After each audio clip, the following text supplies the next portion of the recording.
第135章救人成功。两条舌头在萧炎嘴中不断地纠缠着，一波波快感不断地侵蚀着萧炎的心灵，手臂越来越用劲，似乎是想要将怀中的女人融进身体一般。随着体内欲火的膨胀，萧炎迷糊之间，一只手掌不由自主地攀上了云芝的柳腰，微微游动，然后穿过黑袍，摸上了那犹如温玉般光滑娇嫩的肌肤。两人的身体这般亲密接触，萧炎与云芝都是轻微地颤了颤。女人的敏感地带忽然被袭，这让被欲火占据神智的云芝迅速清醒了一点，察觉到两人现在的亲密姿势，俏脸猛地浮现一抹苍白，闪电般的与萧炎的嘴分离，咬着银牙，艰难地低声道：“耀炎，你若敢对我做那事，等我回复后，定要杀你。”因为欲火焚身的缘故，云芝的声音隐隐带着几分酥麻，不过认真的话音中，竟然是罕见的略微带上了点点哭音。云芝的话音犹如一把重锤，狠狠地砸在了萧炎脑袋之上，顿时让得他脱离了欲火的控制，察觉到自己的手掌所握之地，脸庞顿时胀紫，赶忙抽出手来，体内斗气狂猛运转，拼了命地压制着翻腾的欲火。在萧炎压制着体内欲火之时，云芝的神智再次被欲火侵占，玉臂环着萧炎的腰，玉夹不断在他的胸膛上摩擦着。不过就在神智即将再次退散之时，云芝美眸中忽然滴下晶莹的泪珠，模糊的声音从那诱人红唇中传出：“耀炎，我若失身，必先杀你，然后自杀。”晶莹剔透的泪珠顺着脸颊一路滑落，最后掉在萧炎胸膛之上，冰凉的感觉让得萧炎嘴角浮上一抹苦涩，轻叹了一口气，心头出声问道：“老师，别装死了，怎么解除这破东西的药力？”“嘿嘿，这可是一个绝好的机会哦。这女人恐怕在加玛帝国的地位恐怕极高。你若是要老戏谑的笑声在萧炎心中响起。别玩了，她不是那种谁要了她身子就会跟着谁走的女人。刚才你也听见了，若我真是趁人之危，她醒后第一个杀的就是我。”萧炎苦笑着摇了摇头，低头望着美眸迷离、俏脸酡红的高贵女人，轻声道：“我能察觉到，她不是在说笑，以她的性子，恐怕真干得出。哎，多好的机会啊！”药老四世有些惋惜地叹了一口气，然后无奈地道：“你将斗气汇于手掌，然后替她按摩小腹、大腿以及脖子下的几处穴位。至于穴位的位置，你应该清楚。”听着这几个位置，萧炎眼角微微抽搐，为什么位置都在女人的敏感地带？老师，你可别乱来啊，人命关天啊！抹了把汗，萧炎苦笑着问道。然而当话问出之后，药老却是再次保持下了沉默。无奈，萧炎只得一咬牙，弯身把云芝揽腰抱起，然后轻放在石台之上。此时的云芝已是衣裙半解，大片春光不断泄露而出，极为的刺眼。而萧炎则更为凄惨，不但要压制住体内翻腾的欲火，还要在这半裸的美人面前装成圣人。双掌缓缓探出，将斗气附于其上。萧炎深吸了一口气，低下头，对着神志模糊的云芝轻声道：“得罪了。”说完之后，萧炎不再迟疑，双手迅速地解开云芝身上的黑袍，直到露出了半截雪白之后，方才赶紧停止。萧炎目不斜视，伸出3根手指，轻轻按在那玉颈之下半寸的位置，缓缓抚动。随着斗气逐渐的入体，云芝俏脸上的酡红也停止了扩张的趋势，俏鼻中隐隐的诱人呻吟声也是弱了许多。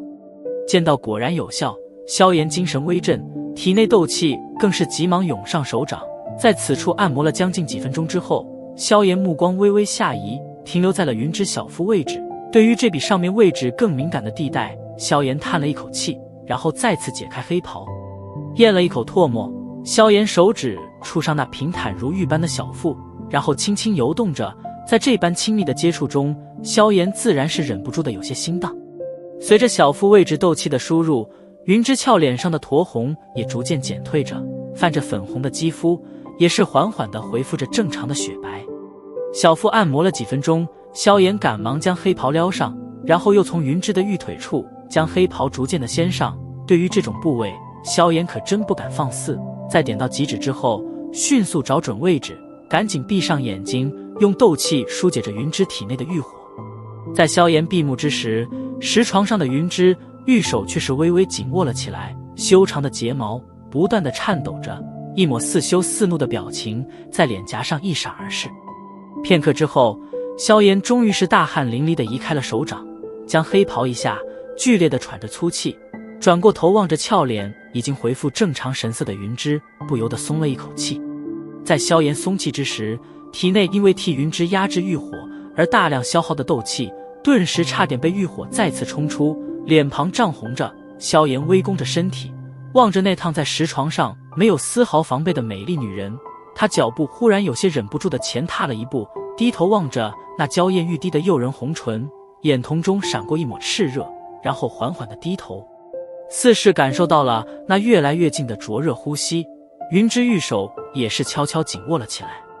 然而就在云芝准备着自防之时，即将到达的呼吸却并未贴近脸颊，在略微寂静了瞬间之后，一声清脆的巴掌声猛地在山洞中响起。在巴掌声响起后，灼热的呼吸逐渐远离，一阵有些踉跄的脚步声逐渐跑出了山洞。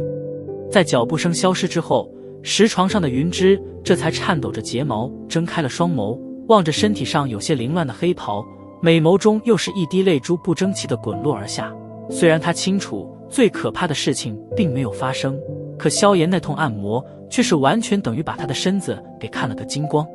以他的身份，平日鲜有人敢放肆地正面注视自己，更别提被人在身上一通乱摸。想着自己保存了这么多年的身体以及初吻，便是在这小小的山洞中被一名比自己小上许多的少年莫名其妙地夺了去，云芝便是有种欲哭无泪的抓狂感觉。失去了斗气，云芝似乎也比往日少了一分清冷与不近人情，那种高高在上的身份也似乎是犹如被暂时的封印在了意识深处一般。若这放在以前，云芝绝对会毫不犹豫地拔剑将萧炎砍成18段。当然，如果他斗气没有被封印，就凭萧炎胡乱配置的那点春药效力，也根本不可能让的云芝神智有半分的模糊。躺在石床上，云芝贝齿紧咬着红唇，俏脸忽明忽暗，也不知道是在想着什么。从山洞中奔出，萧炎对着不远处的瀑布疯狂地跑去，体内蔓延的欲火几乎让得他浑身犹如火炭一般，脸庞涨红的再次跑出一段距离，轰隆隆的水声便是传进耳中，迎面扑来的湿润空气也是让得萧炎略微舒畅了一点。扑通，望着出现在眼中的湖泊，萧炎犹如一条鲤鱼一般径直地跳跃了进去，身体沉在水底，任由冰凉的湖水刺激着滚烫的身体。从那戒中取出一枚回气丹，丢进嘴中，顺便咽下几口湖水。萧炎在湖底盘起了双腿，然后运转着斗气，开始驱逐着欲火。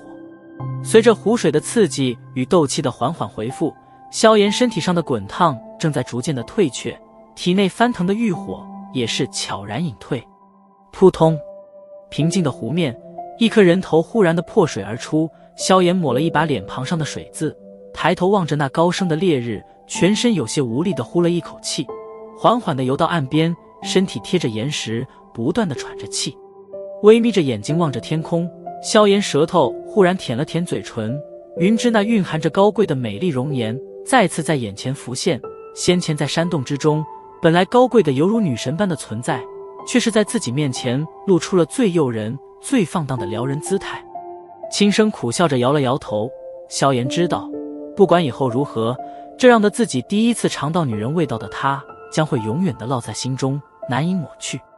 唉，莫名其妙地叹息了一声，萧炎从湖中爬起来，然后带着许些忐忑，对着山洞缓缓走去。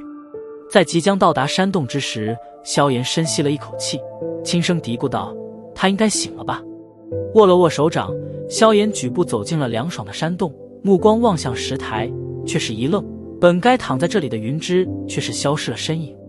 脸庞上闪过一抹慌乱。萧炎快走了几步，刚欲大声呼喊，脖子忽然一凉，一把奇异的长剑泛着许些森寒，紧紧地贴着喉咙之处，